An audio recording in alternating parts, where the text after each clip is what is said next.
যদি আপনার কাছে অনেক বড় বড় সার্টিফিকেট থাকে কিন্তু মনের মধ্যে অহংকার থাকে, আপনার মনের মধ্যে নূর আসবে না। যদি আসতো তাহলে ইবলিসের মনে আসতো।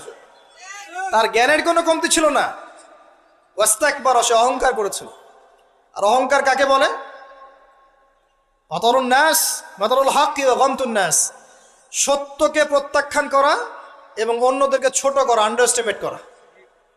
আর আমাদের সংস্কৃতি এখন হচ্ছে অন্যকে আন্ডার এস্টিমেট করা।